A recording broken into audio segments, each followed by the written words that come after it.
भारतीय नेवी के जवानों को मार दिया जाता है और एक शब्द 56 इंच की सरकार नहीं बोलती, और फिर ये कहते हैं कि डॉक्टर मनमोहन सिंह कमजोर थे।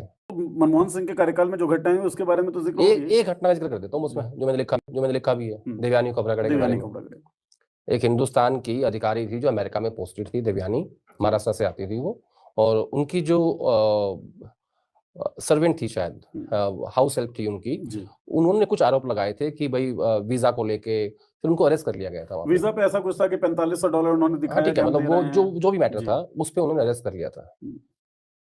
जिसे कमजोर कहते हैं डॉक्टर मनमोहन सिंह ने, सरदार जी ने, अमेरिका एम्बेसी के नई दिल्ली में चाणक्यपुरी के बाहर जो एक्स्ट्रा बैरिकेडिंग लगी हुई थी ना, तुरंत हटवा दी। जो स्पेशल विशेष अधिकार थे एम्बेसी के लोगों के पास, तुरंत छीन लिए। जो स्पेशल पासेस थे वो छीन लिए। तो कितना स्ट्रॉन्ग विरोध दर्ज किया था, मांगनी पड़ी थी। वो था सरदार, इसके बारे में ये कहते कमजोर था वो। एक और घटना है, मीरा शंकर करके डिप्लोमेट थी, अनवय किस्सा, साड़ी पहने हुई थी वो, उनकी चेकिंग हुई मेटल डिटेक्टर से, बदसलूकी जैसा कुछ हुआ। अधिकारियों ने ये कहा कि भाई साड़ी पहनी हुई थी इसलिए मेटल डिटेक्टर जो है वो काम नहीं कर रहा था। भारत ने विरोध दर्ज कराया, और विरोध दर्ज कराने का मामला ये बना सर कि अमेरिका को औपचारिक तौर पर फॉर्मल तरीके से माफी मांगनी पड़ेगी। सो माफी तो मांगनी पड़ेगी अगर कोई बदसलूकी करेगा। यहाँ तो कुछ हो ही नहीं रहा।